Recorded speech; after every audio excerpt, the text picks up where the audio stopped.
Aí, boa noite a todas e todos. Eu sou a Ana Júlia, sou militante da Consulta Popular daqui de Minas Gerais. E hoje, né, em mais um encontro do nosso curso Brasil, Realidade e Revolução. Hoje nós temos mais uma convidada especialíssima da Direção Nacional da Consulta, a Isis. Olá, Isis. Ei, boa noite. Bom, gente, agradecer a todo mundo que está aqui. Aproveita que a gente está começando e esquentando os motores, já comecem a chamar aí todo mundo, né, outros colegas e outros interessados. Hoje o nosso encontro vai ser sobre racismo e patriarcado. Né? Eu acho que tanto a gente já teve um primeiro encontro com Thaís também, que já trouxe alguns aspectos disso no processo da formação social do povo brasileiro, mas também a ideia é que a gente tem esse espaço um pouco para aprofundar. Né? Esse é um dos espaços que já são desses do acúmulo de experiências que o CRB nos trouxe. E hoje, ainda com autoras especialíssimas, vamos falar, né? Vamos falar da obra da Lélia Gonzalez, vamos falar também de Clóvis Moura, vamos falar de um cara de gente boa. E para começar, para a gente começar já com os corações quentinhos, a gente preparou também um vídeo bem legal, que é um vídeo do Levante Popular da Juventude, da campanha Em Casa Assim Caladas Nunca. E aí já pode colocar aí para a gente ver.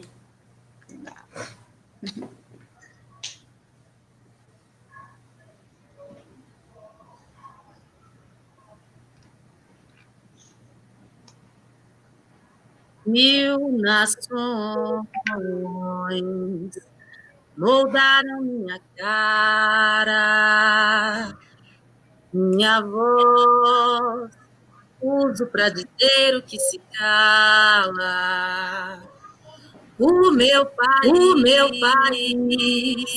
é o meu lugar, de fala.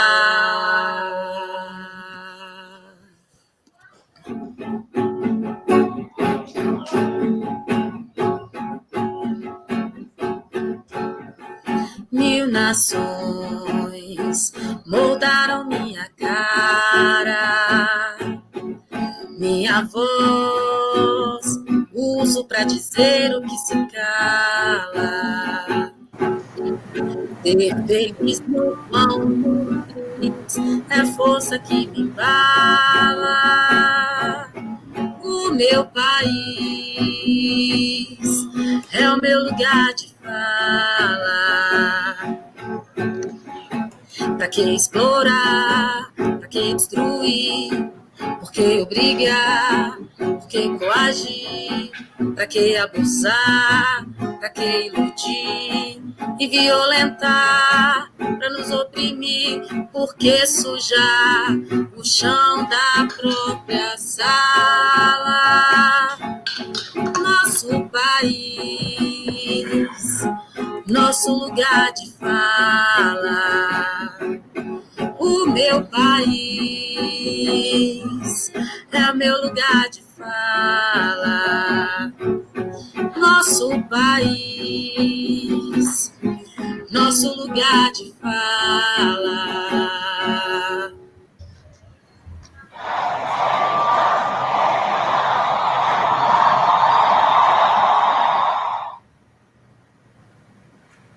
Massa. Bom, gente, esse é um vídeo também, né, de um dos parceiros da consulta, né, o Levante Popular da Juventude, que é a juventude do Projeto Popular. E aí, os recados paroquiais de sempre. Primeiro, né, apresentar a Isis, que é da nossa direção nacional. Ela é doutora em Direito, Estado e Constituição e mestre em Direitos Humanos pela Universidade Brasileira. Só gente chique aqui. Enfim, o curso Brasil, Realidade e Revolução, ele é inspirado no curso Realidade Brasileira, o famoso CRB, que muita gente por aí conhece, que é uma experiência que tem muito a ver e que é o mesmo caminhar que a Consulta Popular trilhou nesses últimos 20 anos, né? O CRB surgiu aqui em Minas Gerais, lá em Juiz de Fora, no início dos anos 2000, e foi justamente essa vontade de construir, né, um curso sistematizado que falasse sobre a formação do povo brasileiro, a nossa formação econômica, e sobre um projeto de revolução calcado justamente nessas raízes, né, desse país nosso, assim, né, que tem, enfim, e inclusive fazer um processo de investigação dentro de si mesmo para descobrir quem são os pensadores, quem são os marxistas, quem são os revolucionários da nossa terra, né? Isso porque nós, a Consulta Popular, entendemos que fazer a revolução no Brasil é um exercício profundamente comprometido com o nosso país, profundamente comprometido com as nossas raízes, com as nações que nos fundaram, então, e a nação que nós somos, e por isso e para isso é necessário fazer uma reflexão também a partir e em conjunto com quem pensou o nosso país durante toda a sua existência, assim. Então, vem daí o curso Brasil, Realidade e Revolução, e vem daí o CRB. E aí, para eu já passar para Isis, para eu não ficar aqui falando, que um cadinho já me viu.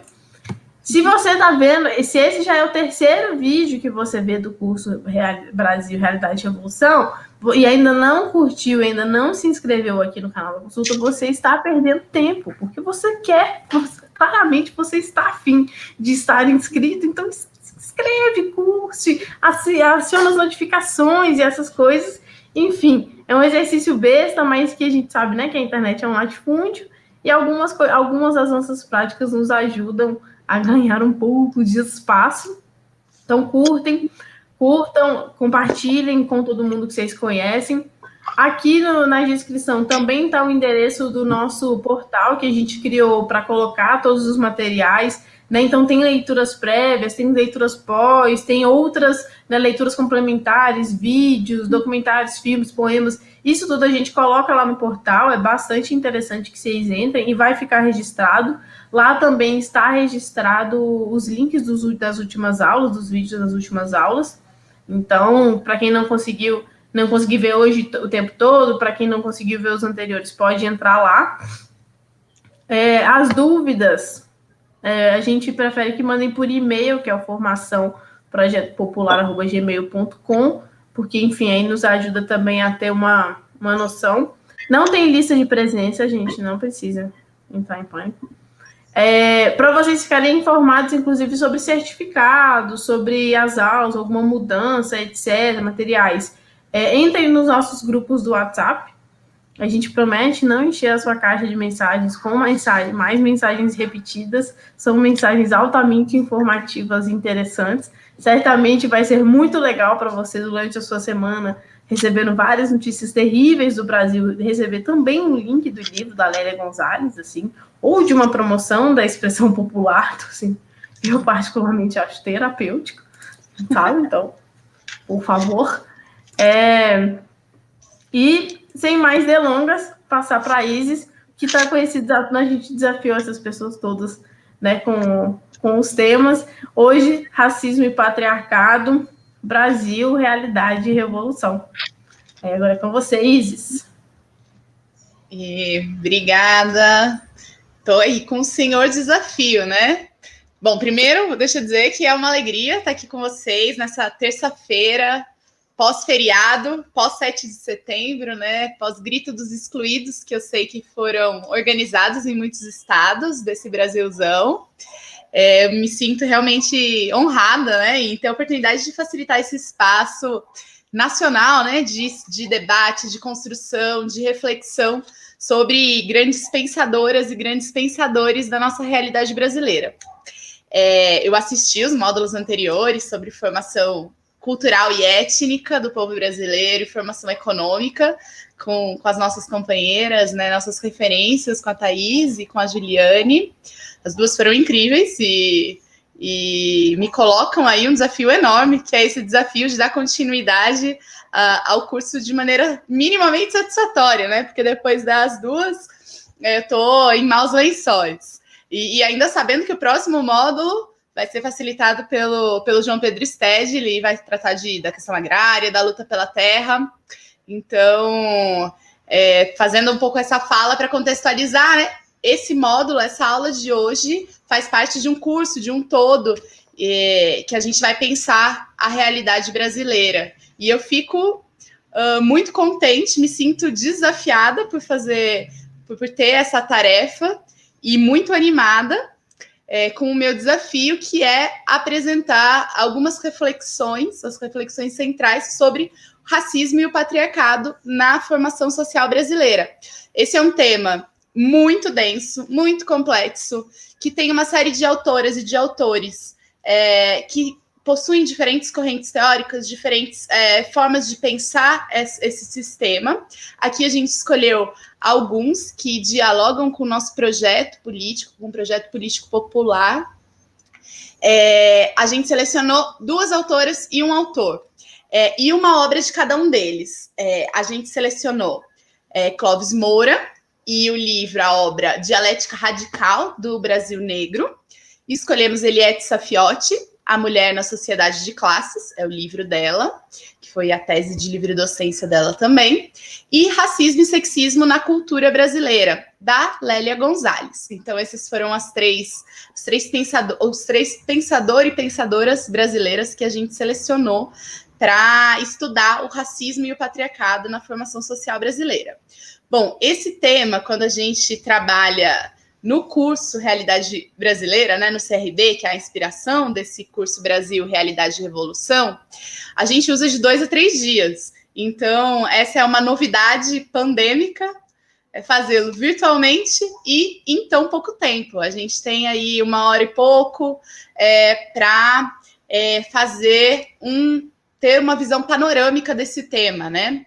Então, esse desafio, essa novidade, ela vem junto com a proposta de fazermos uma apresentação panorâmica. Então, a gente vai abordar as principais categorias, sem a intenção de esgotar tanto as categorias como o tema em si, né? Talvez acredito que esse módulo ele tem o objetivo de fazer uma provocação, de fazer um convite para que cada um que assiste a esse curso, que participa desse curso, aprofunde, para que cada um mergulhe nas leituras, nessas autoras que a gente vai trabalhar com um pouquinho hoje, né? É muito pouquinho, porque são autores também que têm uma extensa obra, que têm uma extensa produção, então que a gente vai só fazer uma provocação para que vocês se sintam interessados em buscar essas leituras e fazer esses estudos.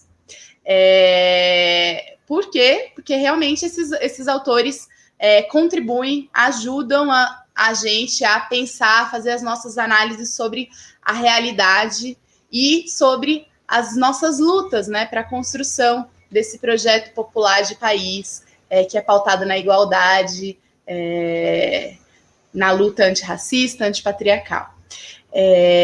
Bom, para iniciar, então, eu acho que o ponto, acho que central por que esse é um dos temas, por que esse é um dos módulos, porque é importante a gente compreender o racismo e o patriarcado na formação social brasileira.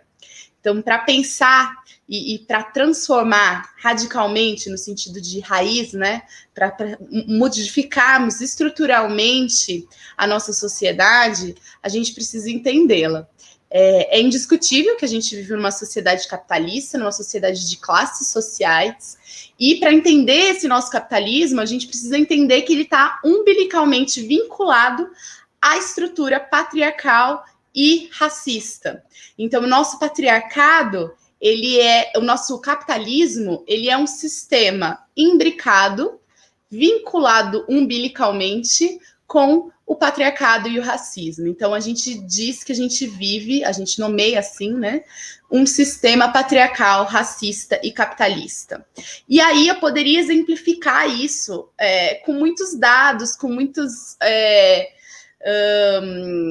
com uma série de informações, né, porque se a gente visualiza o nosso mundo, se a gente olhar com atenção os espaços de poder, se a gente olhar com atenção quem vive em extrema pobreza no mundo, a gente sabe que a extrema pobreza é feminina, é negra, a gente tem números que demonstram isso, a gente tem números que demonstram que quem ocupa os espaços de poder são homens brancos, são homens que ocupam as classes econômicas, são os grandes capitalistas, são as pessoas que ocupam as classes sociais mais abastadas. Então, eu poderia aqui trazer uma série de exemplos, né, para que a gente visualize isso. Então, eu poderia dizer, por exemplo, no nosso Congresso Nacional, quantos por cento são mulheres? Quantas mulheres ocupam as cadeiras no nosso Congresso Nacional? Congresso Nacional, todo mundo entende que é um espaço de poder, certo?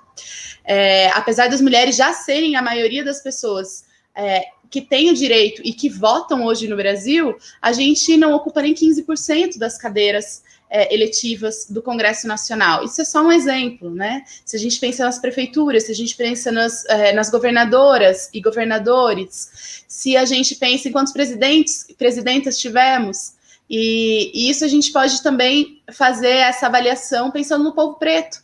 Se a gente fizer uma avaliação de quantos por cento das cadeiras eletivas são ocupadas por pessoas pretas, quantos por cento são ocupados por homens pretos, por mulheres pretas, e se a gente começa a trabalhar com esses dados e com esses números, a gente percebe que não é uma coincidência. Essa desvalorização, essa forma de se ocuparem os espaços de poder é uma parte da estrutura capitalista, patriarcal e racista em que vivemos. Então, não é uma mera coincidência, não é um acaso, isso é parte do nosso sistema. E se a gente quer transformar o nosso sistema, a gente precisa entendê-lo. Então, para entender o nosso sistema brasileiro, patriarcal, racista e capitalista, a gente precisa pensar o patriarcado e o racismo na nossa sociedade de classe. E é por isso que esse módulo é fundamental e é essencial dentro desse curso, é por isso que esse módulo é um módulo bastante importante. Bom, acho que fechada essa compreensão, né, da importância da gente compreender o patriarcado e o racismo para pensar o capitalismo, para pensar a nossa estrutura brasileira, eu vou passar, então, para os nossos autores, para quem a gente vai estudar hoje. Hoje a gente vai pensar um pouco sobre a obra de Eliette Saffioti, de Lélia Gonzalez e de Clóvis Moura. Vou começar por ele, por Clóvis Moura. Clóvis Moura, a gente indicou um livro que é A Dialética Radical do Brasil Negro. É um livro bastante grande, bastante denso, com muitas categorias, com muitas afirmações, com muitas análises. Eu vou trazer um pouco essa visão panorâmica, vou falar um pouco sobre quem foi Clóvis Moura, sobre alguns elementos, algumas categorias centrais para a gente entender a obra dele, e vou deixar aqui o convite, a provocação para que vocês busquem esse autor, que tem muitas contribuições para a gente pensar a nossa formação patriarcal e racista no Brasil. A Thaís falou no primeiro módulo um pouco sobre esse livro, sobre Clóvis Moura, quando ela tratava da formação cultural e étnica do povo brasileiro. Então, eu estou retomando alguns elementos que ela trouxe, e vou começar, então. Bom, Clóvis Moura, ele foi um militante negro do PCB. Posteriormente, ele se vinculou ao PCdoB. Ele é um homem negro nordestino, especificamente piauiense. Ele nasceu em 25 e ele experimentou essa miscigenação, entre aspas, porque é uma categoria que ele trabalha bastante na sua obra, é uma categoria bastante complexa, um dos capítulos, inclusive, do livro que a gente estuda, ele trabalha essa categoria, a miscigenação. Ele viveu na pele essas histórias, né? Ele é bisneto de uma mulher negra que foi escravizada pelo bisavô, que era um português bastante influente, bastante importante dentro das castas, né, dentro da construção de poder europeia. Ele foi, então, do Partido Comunista, ele se vinculou e construiu as lutas do movimento negro brasileiro. Ele atuou nas lutas da União de Negros pela Igualdade, a UNEGRO. Ele atuou também no MNU, que é o Movimento Negro Unificado. Ele certamente foi um dos principais ideólogos e uma das principais pessoas que orientou o programa político para a luta antirracista nas décadas em que ele foi vivo, né? Ele é um intelectual orgânico da classe trabalhadora brasileira, e ele refletiu especificamente sobre a imbricação entre racismo e luta de classes. Ele refletiu sobre o papel da população negra na estratégia da luta de classes no Brasil, falando sempre a partir da resistência, das experiências concretas de luta dos negros e negras brasileiros. Então, ele tem essa carga, como quase todos os autores, como todos os autores que a gente estuda aqui, quase não todos, de militância, de atuação, de luta, de construção de um projeto político com os estudos, com a reflexão teórica, com a produção teórica. Ele é um cientista social e ele inicia seus estudos militantes na década de 40. Mas foi só 40 anos depois, na década de 80, que ele teve um gesto, né, de reconhecimento, que foi um pouco tardio, mas que aconteceu, e ele recebeu o título de Notório Saber na FEFELESH, que é uma faculdade da USP, da Universidade de São Paulo. E ali ele começa, então ali ele recebe, né, esse título e passa a participar de algumas bancas de pós-graduação, então ele tem alguns momentos mais acadêmicos, mas isso só em 1980, né, como eu falei, ele nasce em 25, e ele começa a escrever em 40, então só lá em 80 que ele vai ter uma aproximação mais formal com os estudos acadêmicos, com a universidade. Ele era um marxista, ele falava sobre praxis social, ele, sabe, essa concepção, essa ideia do Marx de que os filósofos, eles se preocuparam em interpretar o mundo de várias formas, mas o que importa é transformá-lo, ou a ideia também que ele fala sobre, que o Marx traz, né, que uma ideia, ela se transforma em força material quando ela ganha as massas. Então, esse vínculo entre a ideia, entre a filosofia, entre filosofar, entre teorizar e a prática concreta da transformação social. Isso é Clóvis Moura, ele fala sobre isso, ele age dessa forma, ele se comporta dessa maneira. Então, a história dele é essa, né? E ele é um marxista, ele fala sobre a praxis social, ele fala sobre a relação entre a teoria e a prática. Bom, aos 30 e poucos anos, então, ele escreveu a sua primeira obra, que trata de... o nome da primeira obra é Rebeliões na Senzala. Essa obra, ela se tornou um clássico da historiografia e tem uma análise sociológica marxista da realidade brasileira. Essa é a primeira das suas grandes obras, foi publicada alguns anos depois do momento em que foi escrito. Ela foi traduzida para muitos países, inclusive China, Estados Unidos. Ele ganha reconhecimento internacional com essa obra. O professor congolês naturalizado brasileiro Kambengele Munanga, ele reconhece o Clóvis Moura como um dos maiores intelectuais orgânicos do povo negro, por exemplo, né? Então ele com essa obra ele tem um grande reconhecimento no Brasil e fora do Brasil, né? Do Brasil à China, literalmente. E a grande contribuição dessa obra é que ela questiona algumas interpretações que são simplistas, que são rasteiras, que muitas vezes assumem, inclusive, conteúdos racistas sobre a forma como os negros e as negras enfrentaram o sistema de dominação escravista. Então, é uma obra com bastante densidade, profundidade crítica e analítica, e que critica, que questiona algumas interpretações apontadas por ele como interpretações simplistas. Por exemplo, interpretações do Casagrande Senzala, do Gilberto Freire, né? Então, ele tem ali um diálogo bastante ácido com o Gilberto Freire. Bom, essa obra, ela por ter aí algumas críticas e outros motivos também, ela encontra alguma resistência nas organizações, inclusive nas organizações em que ele próprio era vinculado, né? Como o PCB, por exemplo, tece algumas críticas na época a essa obra. A própria universidade não reconhece essa obra como uma grande contribuição. Enfim, é uma obra muito importante que ganha muito espaço internacional e que, ao mesmo tempo, né, como tudo que é lançado e que ganha repercussão, também recebe muitas críticas, né?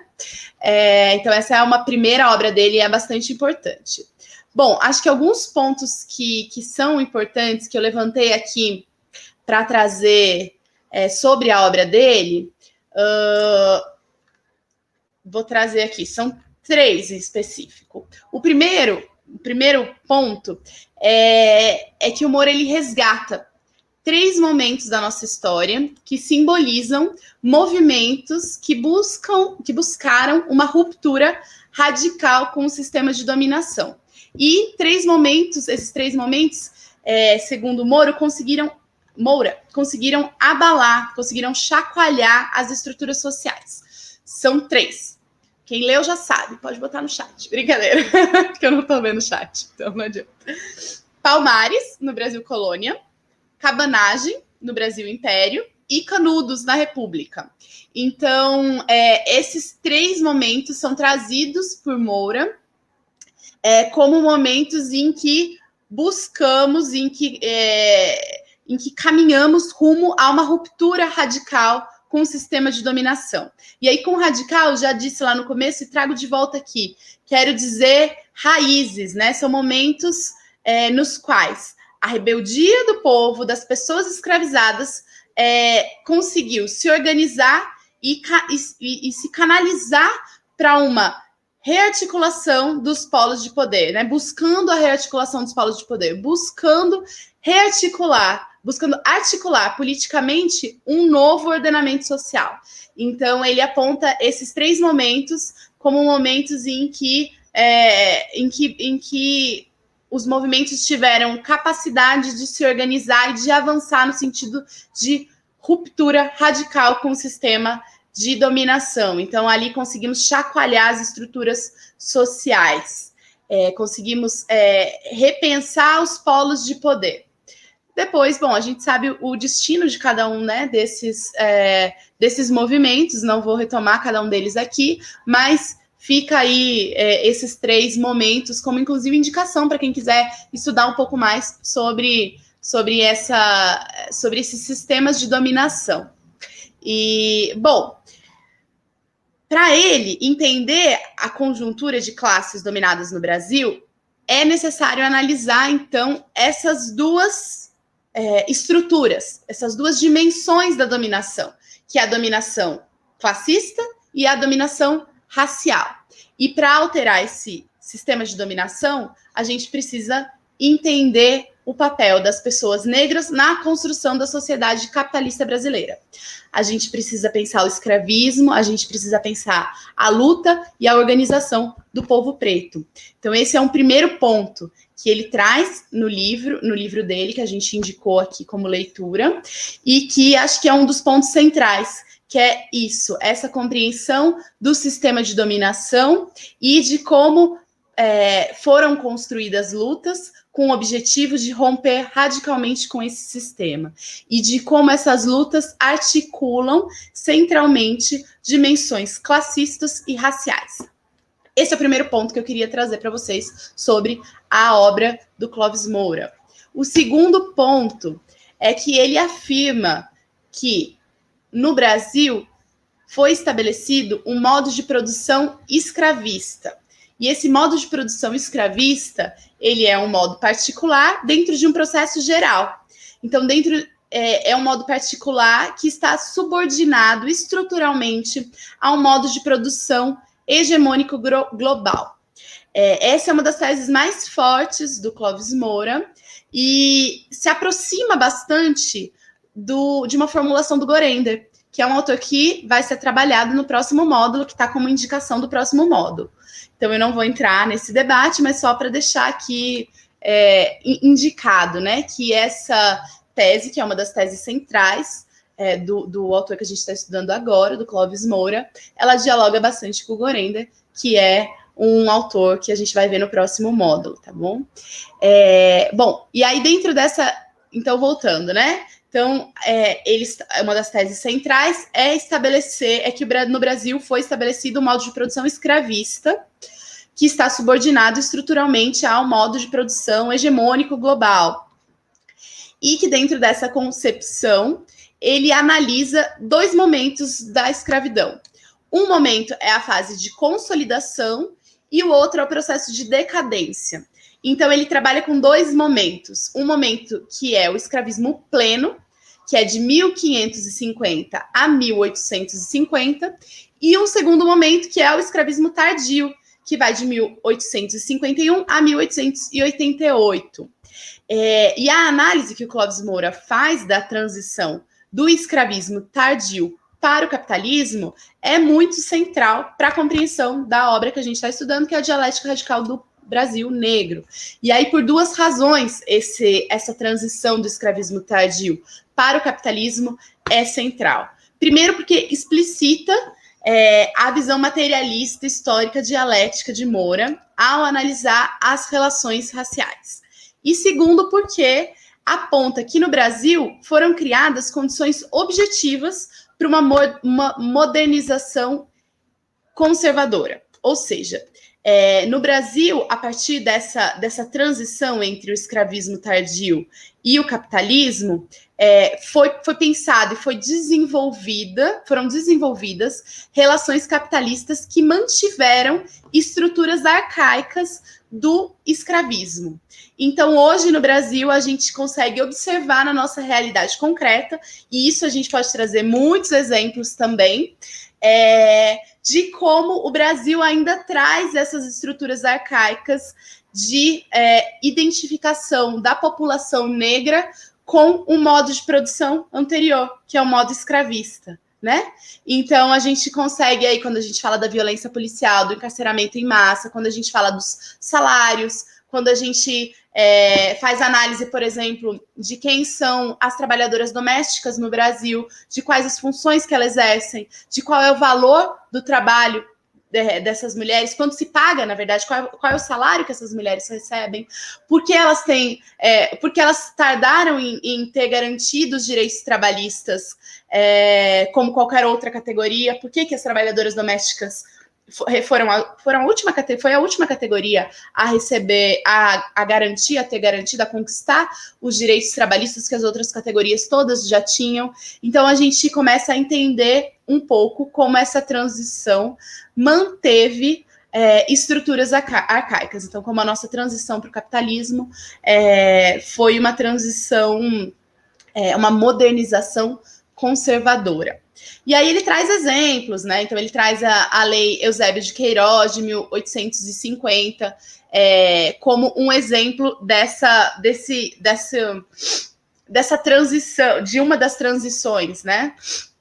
Então, de uma transição controlada, que foi conduzida pela classe dominante dentro de um processo de abolição que foi gradual, que foi redirecionando os investimentos que estavam no tráfico de pessoas negras e africanas para a construção de uma infraestrutura, para construção das relações capitalistas modernas. Então, ele vai construindo, ele trabalha esses 2 períodos e a transição do escravismo tardio para o nosso capitalismo com feições, com estruturas arcaicas. E essa é uma das questões bastante centrais para a gente entender o pensamento de Clóvis Moura. Bom, e então esse é o nosso segundo ponto importante, né? Então, essa é a base da consolidação do capitalismo dependente, segundo Clóvis Moura, que tem essa associação de forma subordinada da elite brasileira ao capitalismo global, que já mostrava seu caráter, né? Sua condição, seu caráter imperialista desde o final do século XIX. Então, essa transição é algo bastante importante na obra dele. Bom, então fomos aí esse segundo ponto. Que bom, e aí dá para a gente falar de várias coisas. Dá para falar do Exército Industrial de Reserva, que é uma exclusão massiva da população negra, né, do mercado de trabalho. Quando a gente vai analisar a exploração da força de trabalho e os salários mais baixos, enfim, é tudo isso que eu já expliquei um pouquinho, que eu acho que deu para entender o nosso segundo item, nossa segunda característica importante do estudo dessa obra do Clóvis Moura. Então, primeiro, é o sistema de dominação e as formas de luta e de como nos organizamos para ruptura dessa estrutura de dominação. O segundo ponto é pensar um pouco como se organizou a transição entre os períodos e como isso manteve características do sistema escravista no nosso capitalismo. Então, como o nosso capitalismo é racista, é isso que ele quer dizer, e é isso que ele constrói. E a terceira, então, vamos para a terceira, é sobre o papel social e o projeto político que foi estabelecido, e ele traz aí como exemplo, na República de Palmares. Ele fala sobre o caráter progressista para a época da organização que havia em Palmares, e que isso traz um exemplo que deve ser pensado, seguido, estudado pela nossa sociedade, pelos lutadores e lutadoras de hoje, né? Ele fala sobre a República de Palmares e traz, por exemplo, a organização com base na propriedade coletiva da terra. Ele fala sobre a diversidade de produção agrícola. Ele fala sobre a autossustentação da própria comunidade. Ele exemplifica trazendo que havia fartura no quilombo, enquanto na realidade da colônia havia uma grande escassez de alimentos. Então, ele fala sobre o exemplo, sobre o papel social e o projeto político que se estabeleceu na República de Palmares. E isso é uma das contribuições também centrais do pensamento do Clóvis Moura. O quarto ponto, que eu acho que é legal trazer, mas eu também vou trazer de uma maneira bem breve, porque é o tema da próxima aula, é sobre a luta camponesa. Ele contribui com reflexões sobre a luta camponesa, que é o tema que o João Pedro Sede ele vai trabalhar no próximo módulo. E aí, então, mas eu vou passar superficialmente, porque, né, é um ponto importante. Então, desde a publicação de Rebeliões na Senzala, que foi a primeira obra dele, ele já articulava que as lutas camponesas eram uma continuidade histórica das lutas reivindicatórias travadas pelas pessoas escravizadas. Então, ele trata da lógica da penetração do capitalismo no campo e das histórias, das reivindicações do campo, dos camponeses e das camponesas. Então, acho que, para finalizar, nesse ponto sobre a luta camponesa, acho que cabe destacar que, no final da vida dele, ele já estava muito próximo às reflexões do movimento dos trabalhadores e trabalhadoras rurais sem terra, do MST. Então, ele já produziu algumas parcerias com o MST, ele foi publicado pela Expressão Popular, que é a nossa editora, né? A editora que a gente tem muita proximidade e muita, como eu diria, muito acordo, né? A gente tem muita parceria, a gente tem muito acúmulo em comum. E, enfim, esse foi Clóvis Moura. Estou aqui de olho no horário, porque a gente ainda tem mais duas autoras, bem brevemente. Acho que essa é a centralidade, né, são os aspectos centrais dessa obra. Essa é mais ou menos, acho que os dados biográficos mais importantes desse autor, que falece com 78 anos em São Paulo, com câncer, e que foi um comunista, que foi um companheiro de luta, que foi um intelectual gigante, que foi comprometido com o estudo e com a análise materialista, com a análise marxista da realidade brasileira. Tem uma série de obras bastante importantes. Recomendamos aqui Dialética Radical do Brasil Negro, porque entendemos que é um livro central, que tem essas ideias que eu apresentei aqui bem panoramicamente, bem brevemente. Me desculpem se eu tive alguma simplificação que dificultou ou que alterou alguma compreensão do livro, mas a ideia mesmo é ter essa visão panorâmica, e às vezes ela fica um pouco distorcida. Bom, de olho no tempo, eu vou passar para a nossa próxima pensadora, que é a Lélia Gonzalez. A Lélia Gonzalez nasceu em 1935, ela é mineira, nasceu em Minas Gerais, né? Pelo menos mineira no documento. Ela é uma das irmãs dentre 18. Ela era filha de um homem negro, ferroviário, e de uma mulher indígena, que era doméstica. Ela ainda na infância, muito cedo, na primeira infância, se não me engano, se mudou para o Rio de Janeiro. Então, ela nasceu em Minas, mas foi criança para o Rio de Janeiro, porque foi acompanhar um dos irmãos que foi jogar no Flamengo.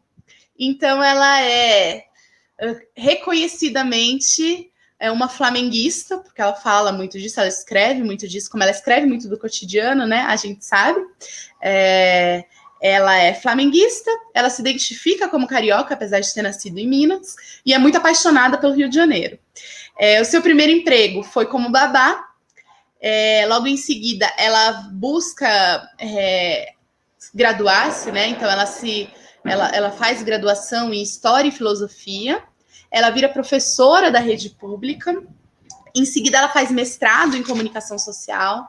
Ela faz doutorado em Antropologia Política e Social.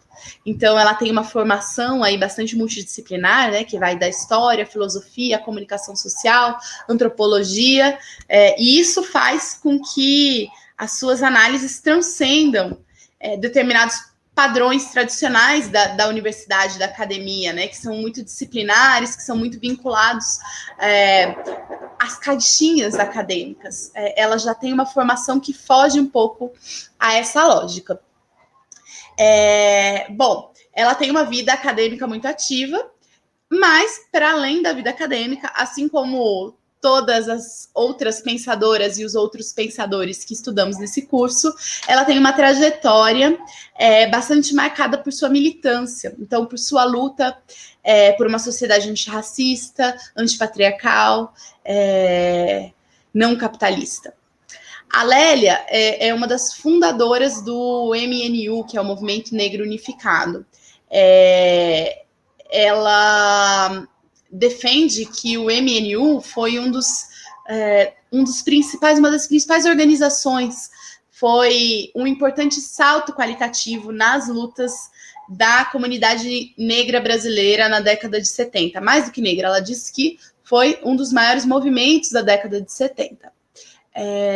Ela participa de uma série de organizações políticas e culturais do povo negro, como institutos de pesquisa sobre culturas negras, coletivo de mulheres negras. Ela participa de um coletivo de mulheres chamado Nazinga. Ela foi uma das fundadoras desse coletivo. Ela participa da fundação do Olodum. Ela atuou no Conselho Nacional de Direitos da Mulher, né, que é o CNDM. Na década de 80, ela atuou alguns anos nesse conselho, teve uma atuação bastante marcada ali, bastante reconhecida ali. Ela se filiou ao Partido dos Trabalhadores, ao PT, ela disputou vaga na Câmara Federal como deputada federal, ela alcançou a suplência, né? Ela foi eleita suplente. Em seguida, ela troca de partido, ela vai para o Partido Democrático Trabalhista, para o PDT. Ela se candidata também como deputada, mas dessa vez estadual. Ela também conquista a suplência. Então, ela tem uma vida militante bastante permeada por organizações políticas, por organizações culturais e pela militância diretamente vinculada ao povo negro, né? À luta antirracista. Bom, a Lélia... como é que eu vou explicar? Eu acho que um dos pontos centrais da obra da Lélia é a forma como ela escreve, a forma como ela se comunica. Vou ler aqui um pedacinho, deixa eu abrir aqui para vocês, do texto que foi indicado, tá? Peraí, abre, tá aqui. Racismo, abre aspas, tá? Racismo no Brasil? Quem foi que disse? Isso é coisa de americano. Aqui não tem diferença, porque todo mundo é brasileiro. Brasileiro acima de tudo, graças a Deus. Preto aqui é bem tratado, tem o mesmo direito que a gente tem. Tanto é que quando se esforça, ele sobe na vida como qualquer um. Conheço um que é médico, educadíssimo, culto, elegante e com umas feições tão finas, nem parece preto. Fecha aspas. A Lélia, ela é irônica, ela é jocosa, ela trata com humor, com acidez, ela é cirúrgica, sabe? Ela utiliza exemplos cotidianos, ela utiliza uma linguagem coloquial para descrever como estruturas densas e complexas funcionam. E ela consegue fazer isso através de uma linguagem acessível, coloquial, de exemplos palpáveis, cotidianos, de ditados populares, de frases como essa, que a gente ouve rotineiramente, ou que a gente lê nas redes sociais, ou que a gente ouve no ônibus, ou que a gente... que são frases típicas e comuns, né? Então, ela tem essa capacidade de, através de uma linguagem acessível, coloquial, de exemplos cotidianos, apresentar e resgatar elementos históricos da americanidade, que é uma categoria que ela constrói, que eu já posso explicar logo em seguida, ou de trazer esses exemplos bem concretos que vão apresentando, que vão dialogando com autores, com pensadores clássicos, que apresentam ideias complexas, que muitas vezes apresentam essas ideias de maneira muito abstrata.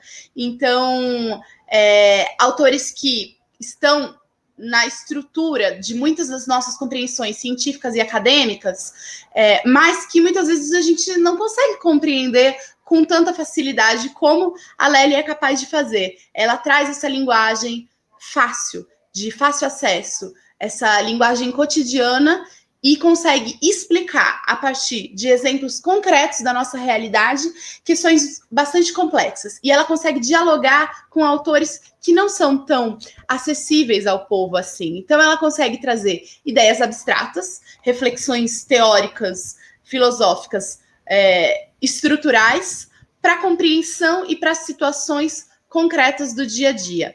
Então, ela dialoga com Macunaíma, né, com Mário de Andrade, ela dialoga com a psicanálise, com Freud, com Lacan, ela dialoga com Caio Prado, que estudamos no último módulo, com a Juliane. Ela consegue fazer esse diálogo a partir da realidade concreta, com questões que são muitas vezes muito abstratas e de difícil incorporação. Então, ela tem, eu diria que essa é uma das características dos textos dela, que é de extremo valor, né? Porque ela consegue se comunicar muito bem. Tem uma outra frase que eu também quero ler, deixa eu abrir aqui, que eu acho que é uma frase muito central dela, muita gente já deve ter ouvido. Abre aspas. A gente nasce preta, mulata, parda, marrom, roxinha, dentre outras. Mas tornar-se negra é uma conquista. Essa é uma das frases bem conhecidas da Lélia Gonzalez. E eu acho que ela exemplifica um pouco do que eu estava querendo dizer aqui, que ela fala com naturalidade, com coloquialidade, sobre tornar-se. Ela fala sobre a experiência que precede a essência. Ela fala sobre a condição humana. Vocês já ouviram esse trecho, né? A experiência que precede a essência. Essa é uma ideia clássica que eu acho super complexa, super difícil, que está presente na obra dos existencialistas e das existencialistas, que... Espera um minutinho. Eu emendo na fala e vou, né? Essa é uma das ideias clássicas das existencialistas e dos existencialistas, que o existencialismo é uma corrente filosófica francesa do final do século XX. Acho que quase todos vocês já ouviram falar, né, da Simone de Beauvoir, do Sartre. Então, eles eram existencialistas. E eles trabalham essa ideia da experiência que precede a essência. E quando a Simone diz, por exemplo, ninguém nasce mulher, torna-se mulher. Então, a Lélia dialoga com essas ideias bastante complexas e consegue trazer para a realidade concreta, para as experiências cotidianas do povo brasileiro. E esse é um grande triunfo dos escritos e das obras da Lélia Gonzalez. Ela também dialoga com a psicanálise, como eu disse, né? Então ela dialoga com existencialistas franceses, ela dialoga com a psicanálise do Freud, do Lacan, ela brinca muito com a ideia de quem é o pai e quem é a mãe da cultura brasileira, né? Ela trabalha com a ideia da mãe preta, ela trabalha com essas ideias que estão vinculadas com um pensamento muito complexo e também difícil de ser compreendido do Freud e do Lacan. Mas na Lélia a gente consegue ler e consegue visualizar na nossa vida concreta. Bom, deixa eu ver. Trouxe também alguns pontos que são pontos centrais da obra dela.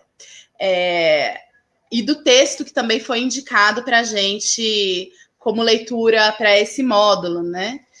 Acho que uma das ideias centrais da Lélia é a resposta à pergunta sobre por que o mito da democracia racial ele é tão aceito e tão divulgado na nossa realidade brasileira. E aí ela faz também, de novo, esse diálogo com o Gilberto Freire, que é a ideia dessa democracia racial, e com as críticas que o Clóvis Moura faz à democracia racial.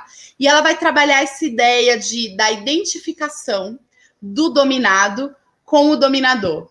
Então, ela vai falar um pouco sobre como o dominador, ele incentiva, ele provoca o desejo no dominado de ser como o dominador. Então, ela vai trazer exemplos muito concretos. Por exemplo, sobre mulheres negras, ela vai dizer do alisamento do cabelo, de como a gente vai criando o desejo de ser como dominador, então de ser como branco, né? Então ela fala, por exemplo, do alisamento do cabelo das mulheres negras. Ela trabalha sobre a questão da busca pelo embranquecimento a partir de situações concretas, a partir da nossa realidade material. Então, e junto com essa ideia concreta, ela também vai dialogando com outros autores, né? Nesse texto que a gente traz, ela fala sobre o mito de origem que foi elaborado pelo Mário de Andrade, que é o Macunaíma, né? Então ele fala, o Macunaíma, ele nasce preto, retinto, ele nasce filho do medo da noite. Mas, ao longo da sua trajetória, ele busca se embranquecer, ele vai incorporando a ideologia do embranquecimento, ele vai incorporando a lógica da dominação branca, né? Ele vai incorporando e buscando reproduzir valores brancos ocidentais. Então, ela trabalha muito com essa ideia, dialogando com obras clássicas e também trazendo, dependendo do texto, para a realidade concreta, atual, brasileira, das mulheres e homens do povo preto. Então, essa é uma das ideias que ela trabalha, o mito do embranquecimento, o mito da democracia racial e a questão do embranquecimento. Outra questão muito central na obra dela é a linguagem. Ela trabalha bastante a questão da linguagem. E ela fala sobre o pretuguês. O pretuguês é uma categoria que ela constrói e que ela fundamenta a partir das experiências, né, que ela vive também. Então, por exemplo, ela no texto que a gente indica, ela trabalha com o Flamengo. Ela diz que existe recorrentemente se fala Flamengo e não Flamengo. Existe uma substituição do L pelo R, e que essa substituição ela é ridicularizada. Ela é apresentada de uma maneira a desvalorizar as pessoas que substituem o L pelo R, então que falam Flamengo e não Flamengo. Isso é bastante comum, né, no nosso convívio social. Existe muita gente que troca o L pelo R, e muitas vezes essa posição ela é ridicularizada, e ela vai desmistificar isso. Ela diz, isso é uma incompreensão, porque essa é uma marca linguística do continente africano, em que o L ele é praticamente inexistente, ou ele é raro, é muito mais comum o R. Então, essa é uma marca do nosso pretuguês. O pretuguês, então, é uma das categorias bastante importantes, bastante centrais para a gente pensar e entender a obra da Lélia. Outra questão bastante importante, porque eu estou vendo aqui que meu tempo está passando e eu ainda estou na segunda autora, é sobre a desnaturalização. Então, ela entende que é construído socialmente e atribuído, ao longo da nossa história, determinados lugares para os homens e para as mulheres negras. Então, que o homem é identificado como ladrão, que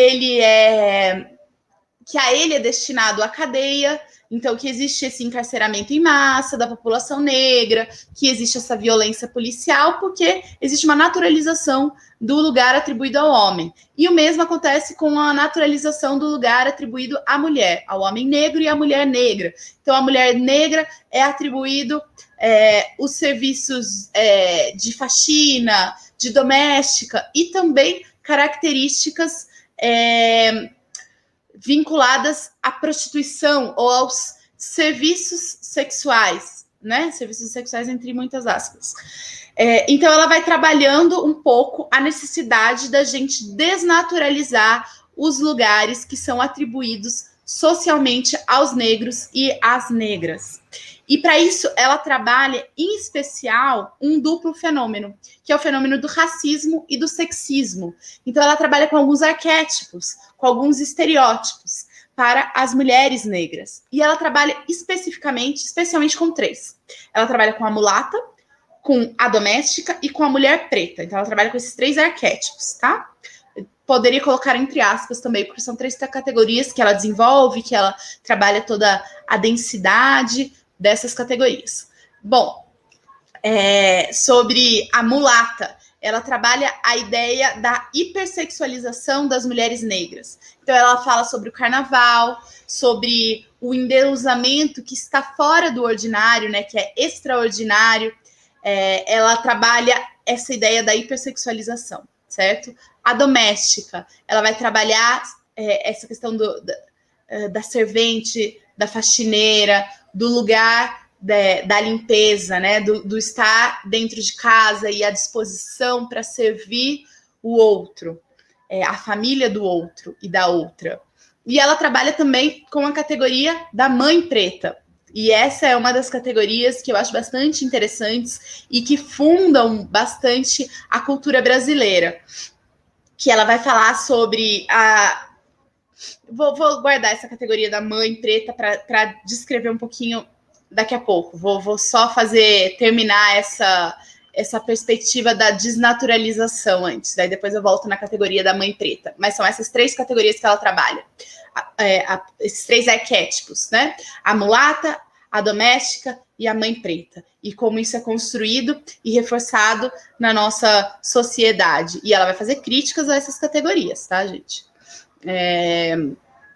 Bom, para fechar esse ponto que é importante, da desnaturalização, do desbiologizar, ela faz uma relação com a Eliette Saffioti, que é a nossa próxima autora, que vai dar tempo de eu expor sobre.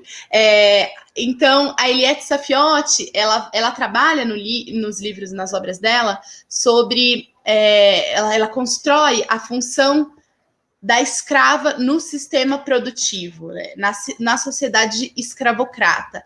E ela vai mostrando uma articulação entre a prestação de bens e serviços e os serviços sexuais. A prestação de serviços sexuais. Então, de como... da violência sexual. Ela vai articular essa ideia de trabalho, violência, sexualidade. E ela vai ressaltando como a mulher negra, ela é utilizada como um instrumento para minar uma ordem estabelecida, tanto na dimensão econômica como na dimensão familiar.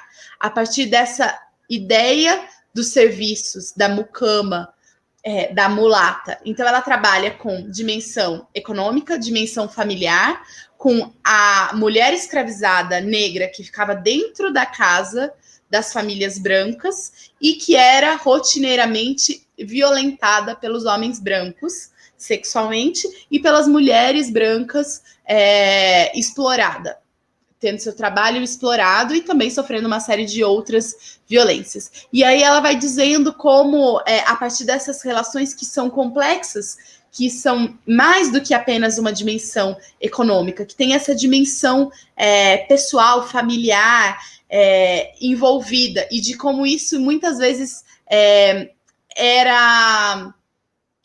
utilizado dentro do próprio sistema para, por exemplo, distribuir papéis diferentes entre mulheres brancas, mulheres negras, homens brancos e homens negros, mulheres e homens negros e brancos, enfim. Então, ela trabalha um pouco, junto com a Eliette Saffioti, os papéis sociais, econômicos e familiares das mulheres negras. Nesse trabalho e nesse texto que a gente estuda, ela trabalha um pouquinho a figura, o arquétipo da mulata, da doméstica e a figura da mucama, e trabalha essa ideia de divisão racial e sexual do trabalho como uma base material para a compreensão de como foram forjadas as nossas estruturas econômicas e sociais. Então, essa é uma outra ideia central da Lélia Gonzalez. Bom, para a gente tentar ir passando, né?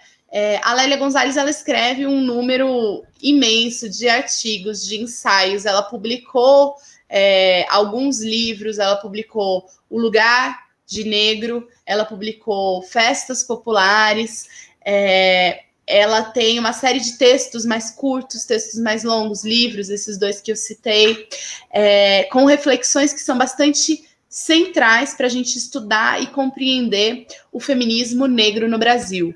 O movimento social, o movimento e as lutas das mulheres e dos homens negros, em específico das mulheres negras, do feminismo negro, e também para entender o pensamento social brasileiro no tocante às organizações do povo negro. Então, ela tem basicamente 3 décadas de produções científicas, e nessas produções teóricas científicas ela dialoga com teorias distintas. Então, dependendo da fase, ela trabalha com existencialismo, como eu disse, com o marxismo, com o afrocentrismo. Então, ela tem diferentes fases, e ela dialoga também com diferentes áreas do conhecimento. Ela dialoga com a antropologia, com a sociologia, com a história, com a filosofia. Como eu disse, ela é uma pensadora que não respeita a caixinha disciplinar tradicional. Isso é muito bom. Ela, então, tem um pensamento bastante original, tem um pensamento que trabalha essa formação social cultural brasileira a partir da centralidade dos sujeitos negros, em especial das mulheres negras. Ela tinha como um dos objetivos centrais da sua produção criar um pensamento próprio do povo negro brasileiro, junto a outros pensadores e pensadoras negras. E ela identificava que as ciências sociais, elas não eram capazes de explicar a experiência negra brasileira. Então, ela propõe novas categorias de análise, né? Que é o português, que é a americanidade. Então, ela propõe uma série, ela é muito original, ela propõe uma série de novas categorias para a gente pensar e entender a história de resistência e de luta do povo negro no Brasil.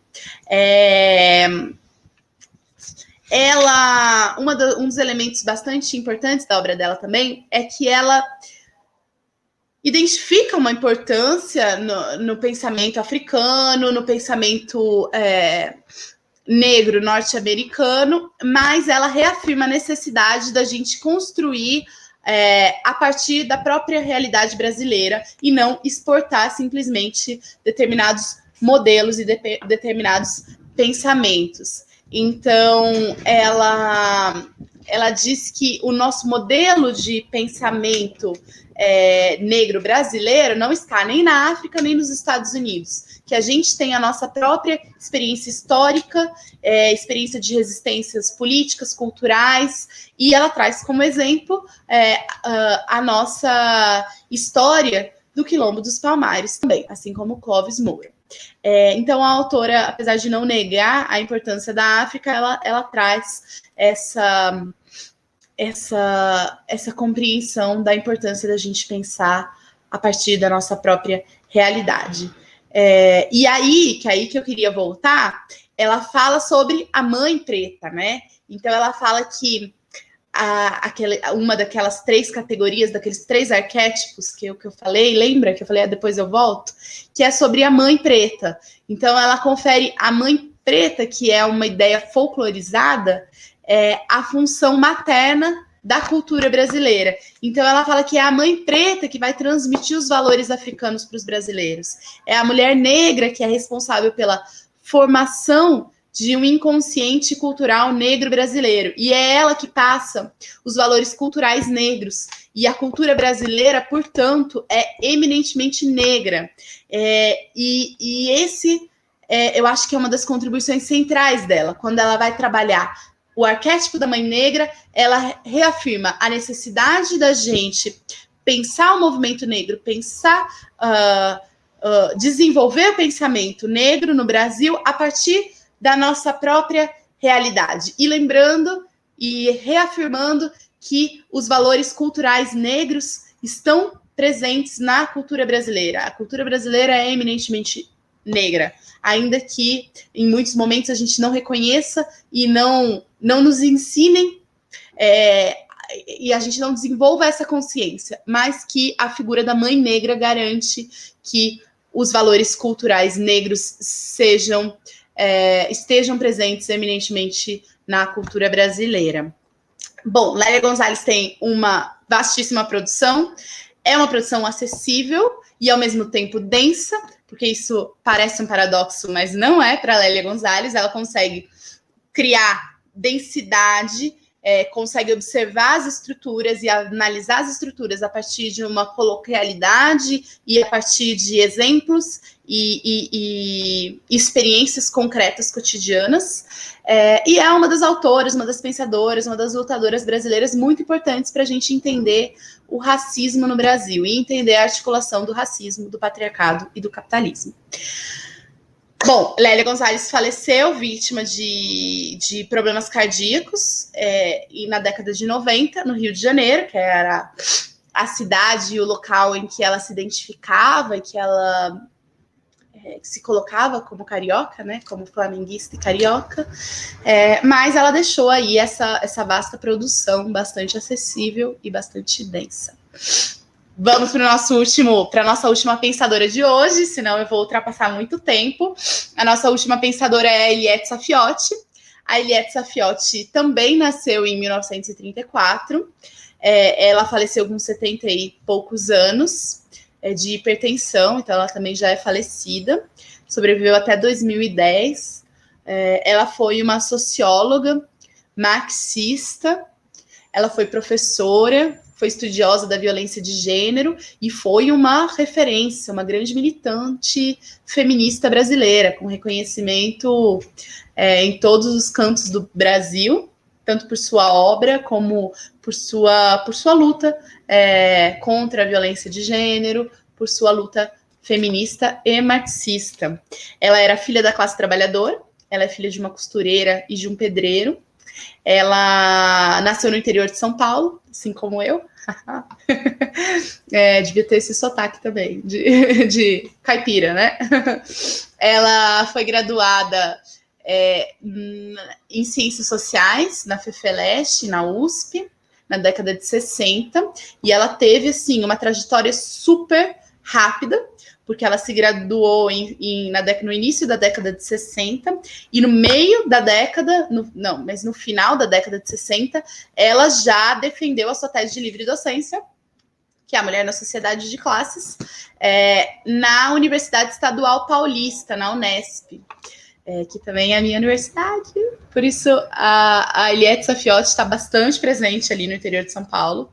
A Eliette Saffioti é uma das grandes referências da Unesp, que é a Universidade Estadual Paulista, e não só ali, né? Ela é uma das grandes pensadoras do marxismo e da condição das mulheres na sociedade de classes brasileira. A Eliette Saffioti está, assim, na lista de uma das mulheres, uma das pensadoras mais importantes da ONU. Ela tem uma série de grandes reconhecimentos por sua trajetória acadêmica. Ela foi orientanda do Florestan Fernandes, então ela tem uma uma grande influência do Florestan na obra dela. Ela é uma marxista convicta, a obra dela não tem nenhum tipo de deslize, de contradição com o método materialista. Ela tem uma obra muito redonda, muito... bom, essa é a minha compreensão, né? Pode ser que alguém tenha outra compreensão, mas a minha compreensão é que ela tem uma reflexão materialista, histórica, dialética sobre a mulher brasileira na sociedade de classes. E ela estuda e publica isso, sobre esse tema, sobre a condição feminina no Brasil capitalista, desde o começo da sua trajetória. Então, desde a graduação até a sua livre docência, é sobre isso que ela estuda, é sobre isso que ela escreve.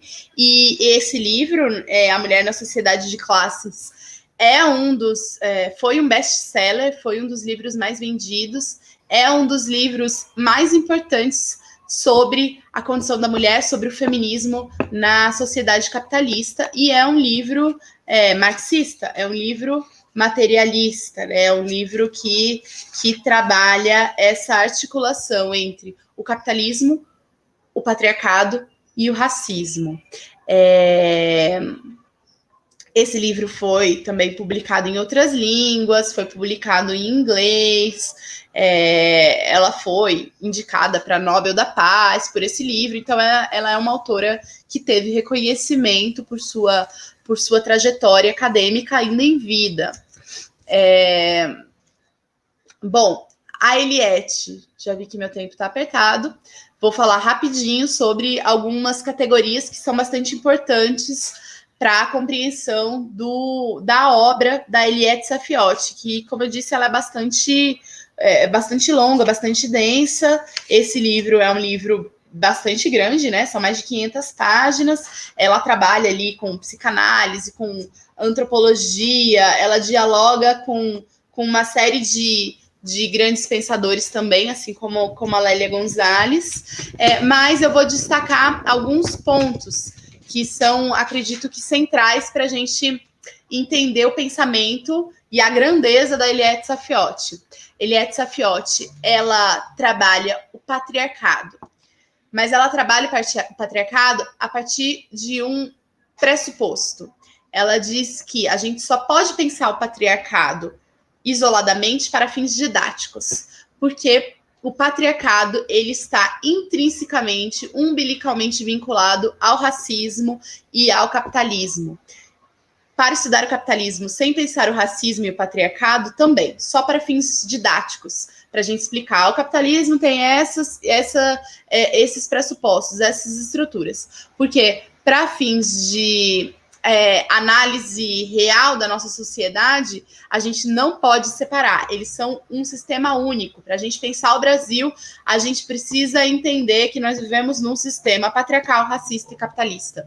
E se a gente não entender isso, a nossa análise está equivocada. Se a nossa análise está equivocada, vamos pensar em métodos, vamos pensar em formas não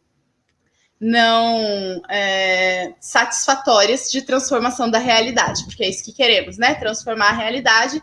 Então, para transformar a realidade, precisamos analisá-la. E para analisá-la, a gente precisa compreender alguns elementos. E um dos elementos centrais da obra dela é essa relação entre essas três estruturas: patriarcado, racismo e capitalismo. E aí ela usa uma metáfora que é bastante interessante, que é a metáfora do nó frouxo.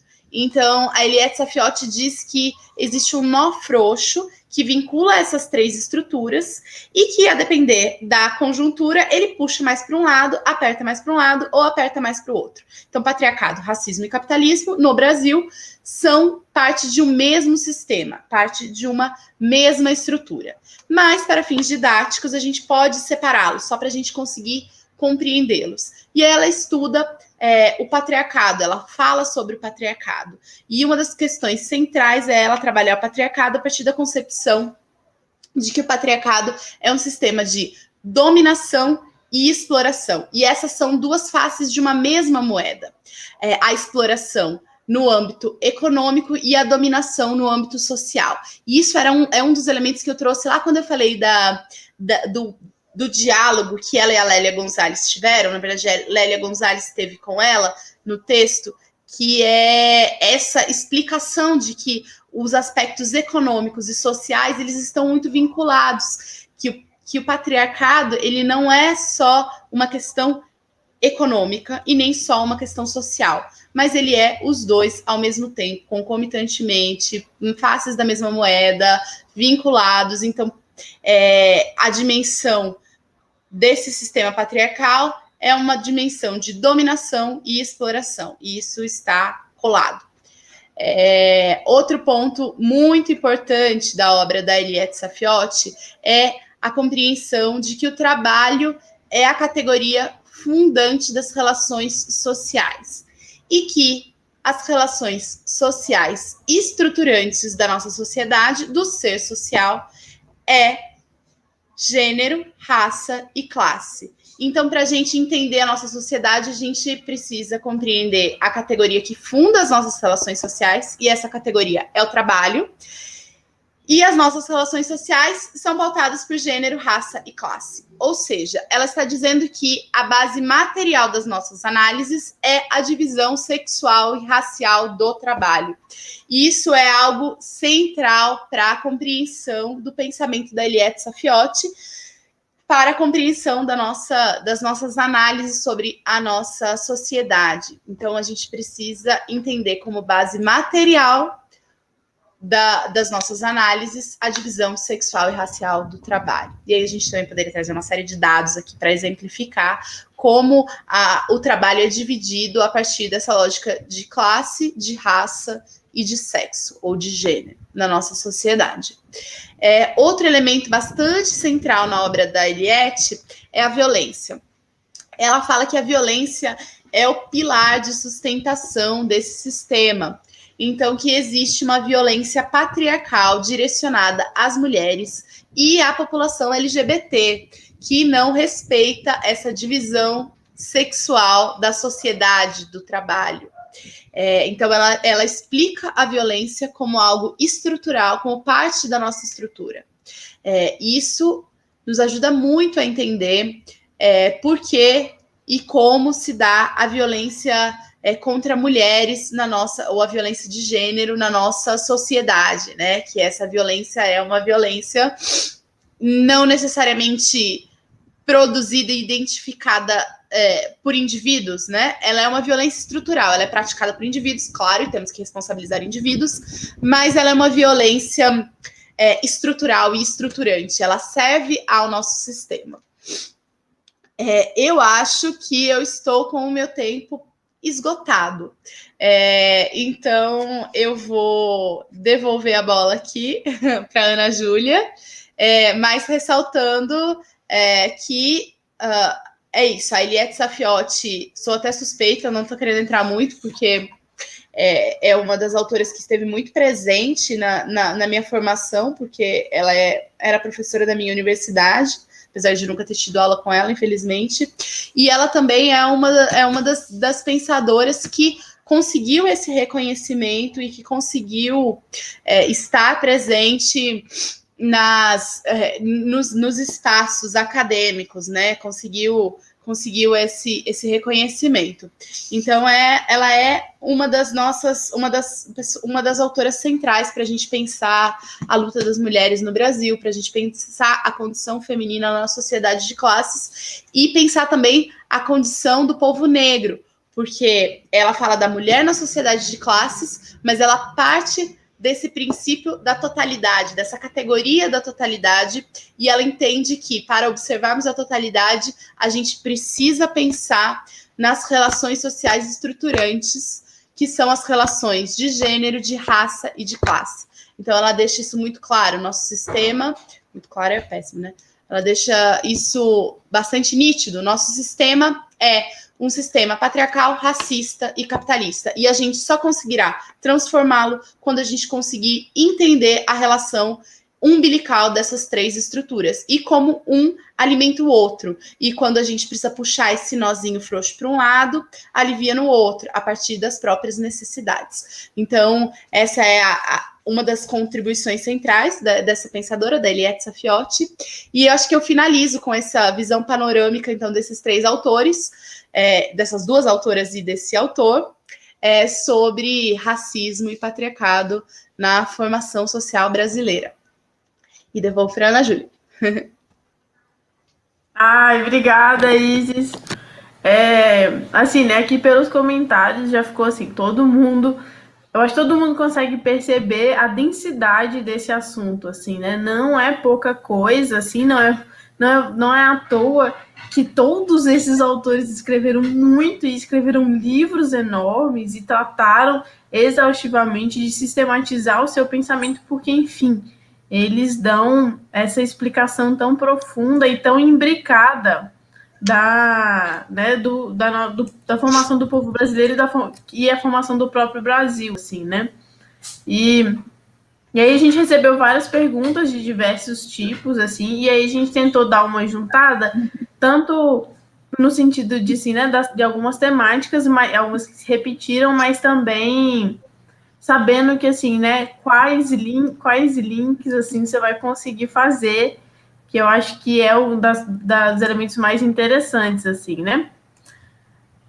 E aí, bom, a primeira pergunta que a galera pediu, né, para você conseguir falar um pouco mais sobre esse conceito de americanidade e sobre também sobre o patriarcado, né? É uma categoria que tem algum ainda mais assim, né? Colocando a Saffioti, igual a Thay não tá na academia, né? Mas então ter esse link aí para você poder falar um pouco mais disso. Eu vou colocar aqui no chat para você. Uma outra questão que é sobre qual é o diálogo, né? Qual é a análise que a gente pode fazer, quais são os pontos entre Florestan e Clóvis Moura. Isso também foi uma coisa que atiçou bastante a curiosidade das pessoas. Uma terceira pergunta que é possível afirmar que nossa elite já nasceu submissa ao capital externo e que isso tem relação com a precarização do trabalho moderno, que recai sobretudo sobre negros e mulheres?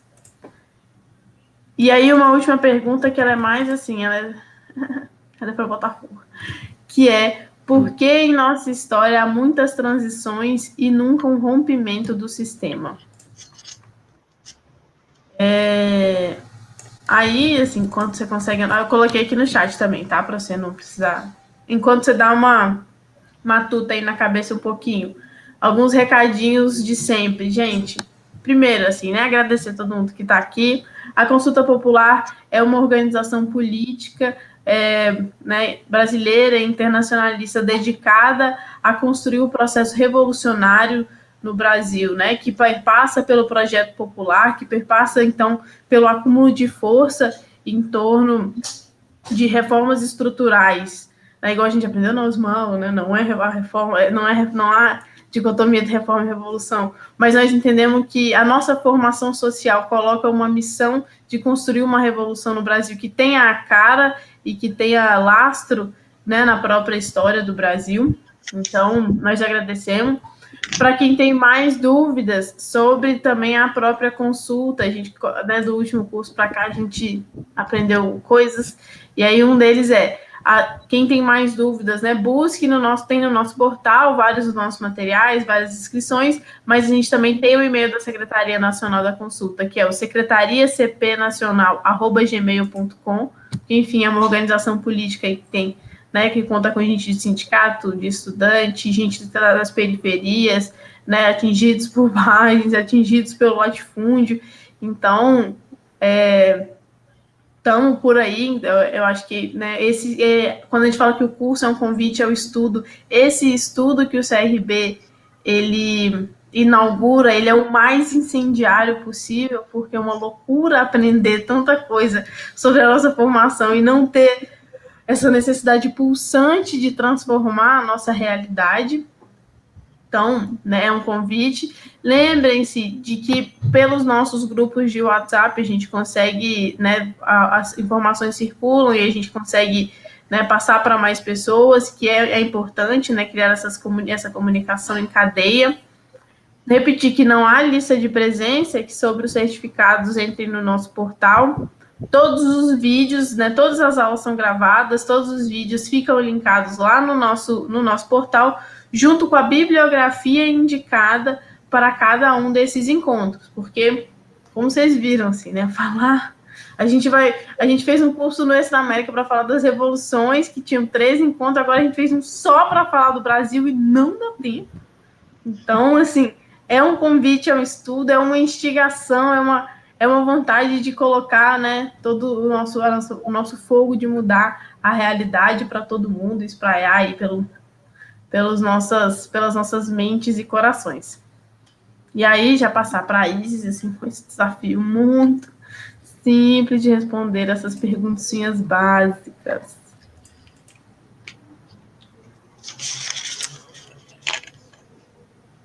Tá difícil. Tô aqui pensando como organizar. São perguntas bastante densas, né? Acho que a primeira delas, que é um pouco mais direta, sobre a mefricanidade. A mefricanidade é essa categoria que a Lélia Gonzalez cunhou, criou, construiu, né? Para definir a experiência dos negros e das negras nas Américas. Lembra que eu falei que a gente precisa, que ela é uma defensora, né, da construção de um pensamento próprio, de um pensamento que reflita as nossas próprias experiências. Então, que a gente não tem que exportar isso nem da África, nem dos Estados Unidos. E aí ela trabalha um pouco como foi, inclusive, construído um apagamento das experiências, da cultura, como foi tentado, né, construir esse apagamento, e que chegando aqui a gente viu uma reconstrução, e uma reconstrução a partir da nossa realidade concreta. Então, a mefricanidade, ela serve para... Ela é uma categoria que explica, que exemplifica, que se refere à experiência comum das mulheres negras e dos homens negros na América, dos homens e mulheres negras que viveram e que sofreram essa exploração, essa diáspora africana, né? Então, ela trabalha com essa categoria para trazer essa referência, né? Então, vamos construir aqui na América a nossa amefricanidade. Então, vamos fazer a referência à África, mas entendendo que a nossa realidade concreta hoje está aqui, né? E a gente vive as contradições desse continente. Então, apesar de trazer toda a referência à África, né? A gente vai construir aqui na nossa realidade concreta esse pensamento, né? Essa linha de construção de lutas, de reflexões teóricas e políticas. Sobre patriarcado, sobre a mefricanidade e patriarcado. É isso, a Lélia Gonzalez a questão central para ela é a relação sexismo e racismo. Então, é a relação entre mulheres negras dentro do nosso sistema patriarcal, racista e capitalista. Então, o patriarcado é uma das categorias centrais para a Lélia Gonzalez. Para a Eliette Saffioti também. A Eliette Saffioti, ela trabalha... o patriarcado é algo absurdamente central na obra dela, porque ela trabalha a condição das mulheres na sociedade de classes. E ela entende que a classe, ela é pensada, ela é criada, ela é articulada, ela é umbilicalmente vinculada ao patriarcado e ao racismo. Então, a gente não consegue pensar a nossa sociedade sem termos em conta de que vivemos um capitalismo patriarcal e racista, ou que vivemos um racismo patriarcal e capitalista, ou que vivemos um patriarcado capitalista e racista. O que eu estou querendo dizer existe um vínculo que a gente não consegue, na realidade concreta, separar A gente não pode separar patriarcado de racismo e capitalismo, capitalismo de patriarcado e racismo na nossa sociedade atual, na nossa sociedade brasileira. E se fizermos isso, estamos cometendo um grande equívoco na nossa análise. Sobre Florestan, como a gente está com o tempo um pouco mais apertadinho, eu vou dizer que o Florestan vai ser trabalhado com Pedro Carrano, né, no nosso último módulo, que é a Revolução Brasileira e o Projeto Popular. Então, eu também não vou super aprofundar, mas existem... ele está muito presente tanto na obra do Clóvis Moura como na obra da Eliette Saffioti. Ele é um dos grandes influenciadores de ambos, um dos grandes sujeitos em que ambos debatem. Eu estava aqui procurando, tem uma parte que a Saffioti trata ela faz uma referência direta à obra do Florestan, especialmente porque ela entende que ele falou do racismo a partir das mesmas bases teóricas que ela fala sobre o patriarcado. Então, que eles têm essa compreensão de que o nosso capitalismo ele é marcado pelas relações sociais estruturantes de gênero e raça. Mas eu não achei aqui. Se eu achar depois, quando tiver mais algum debate, eu leio para vocês. É uma parte super legal do livro dela, da Mulher e a Sociedade de Classes, que ela faz essa referência aos escritos do Florestan sobre racismo no Brasil. Se a elite já nasce subordinada, sim, o Clóvis Moura ele trabalha exatamente isso.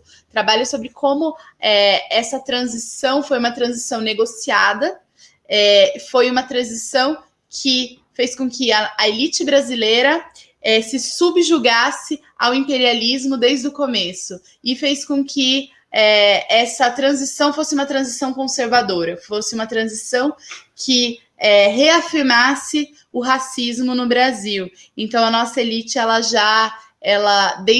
desde a transição do escravismo ao capitalismo, ela já nasce subordinada aos interesses imperialistas, né? Não sei se na época a gente chamaria assim, mas aos interesses da elite internacional.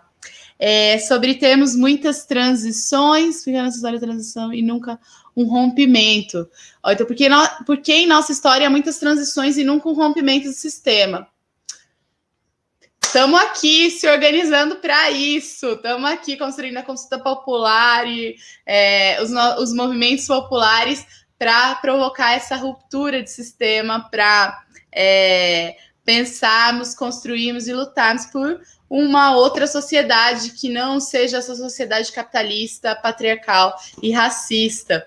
Se a gente ainda não teve esse grande rompimento desde a chegada dos portugueses, esse rompimento radical, essa reestruturação, né, como a gente gostaria, mas teremos.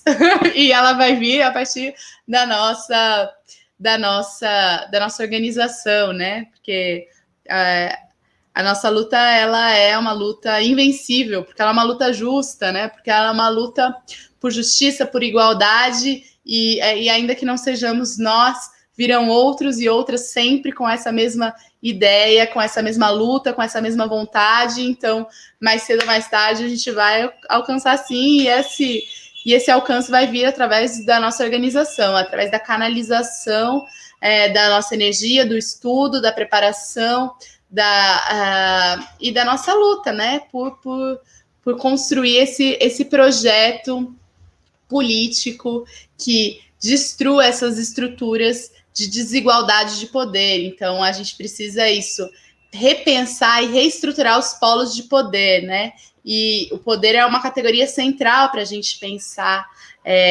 essa ruptura, e o poder, a gente sabe, né? É um poder capitalista, é um poder patriarcal, é um poder racista. Então, como é que a gente toma o poder dos racistas? Como é que a gente vai tomar o poder dos grandes capitalistas? Como é que a gente vai tomar esse poder que hoje é patriarcal? Como é que a gente vai construir essa tomada de poder? Essa é a nossa tarefa central, e acho que o curso Realidade e Revolução, ele está aqui justamente para resgatar todos os aportes dos nossos grandes pensadores e das nossas grandes pensadoras, com um objetivo da gente analisar a nossa realidade social e pensar em como transformá-la, né? Não é só analisar para interpretar o mundo como os filósofos a que Marx se refere, né? É para a gente pensar a nossa realidade, filosofar a nossa realidade com o objetivo de transformá-la. Então, acho que o curso Brasil, Realidade e Revolução, um dos objetivos dele é isso, é a gente pensar para poder transformar, né? A gente estudar, a gente buscar essas contribuições teóricas, pensando na nossa atuação, na nossa luta concreta para a construção de uma outra estrutura, para a nossa tomada de poder. Acho que é isso. Faltou alguma coisa? Faltou várias, né? Mas esse desafio mesmo, assim, eu acho que, enfim, assim, eu estava até ouvindo, assim, ouvindo a aula, né, pensando como que é uma reflexão constante também, assim, né, como que, assim, e inclusive como que o nosso campo, como que a gente, né, enquanto consulta, foi amadurecendo e apreendendo qual a profundidade desses debates para a formação do nosso Brasil e para justamente entender isso, assim, ok, houveram tantas transições, mas não houve um rompimento do sistema. Qual é o motivo? Porque claramente vontade de lutar e capacidade e indignação o nosso povo tem, assim, né? Então entender quais são as raízes é entender justamente onde está o nosso inimigo, assim, né? E a profundidade dele. E no momento como esse que a gente está vivendo, saber que, né, lutadores já vieram em momentos também muito tensos, também muito controversos, e se atentaram, se organizaram, escreveram, né, produziram uma teoria revolucionária e uma prática revolucionária, assim. E eu acho que essas são reflexões que a gente sempre vai fazendo, assim, né, que eu acho que é o mais legal. O CRB, tem uma companheira aqui de BH, que ela acho que ela já fez uns 5 CRB diferentes. Ela sempre que tem, ela faz. Porque é isso, assim, esse exercício constante de se entender e se ver, né, nessa história e na história que a gente quer construir. Mas, assim, eu acho que é isso, agradecer demais, isso foi muito legal. Eu acho que para todo mundo que está aqui, assim, né, quem viu, vê de novo, manda para vários. É uma forma muito elegante, inclusive, de cutucar algumas pessoas que a gente sabe que, assim, colocam, né, a luta contra o racismo e a luta contra o patriarcado em caixas muito estranhas. E é essa vontade nossa de compartilhar esse conhecimento e de compartilhar essa sistematização que, enquanto organização política revolucionária, a gente faz, né, dos escritos do nosso povo. Isso. Obrigada.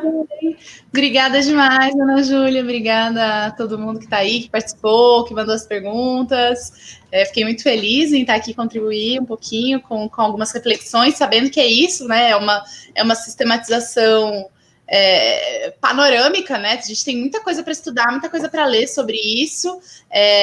Inclusive, é isso, é um tema latente, né? Que a gente precisa aprofundar, que a gente precisa pesquisar mais, que a gente precisa produzir, que a gente precisa... que ele ainda é insuficiente na leitura de grande parte dos nossos pensadores brasileiros, né? E que são as contradições que estão postas no nosso mundo e que acho que uma das nossas tarefas é pensar, é escrever, é produzir, é falar sobre isso, lutar contra isso, né? É entender que existe esse sistema que... Acho que uma palavra muito central que você falou é quem é o inimigo, né? Como é que a gente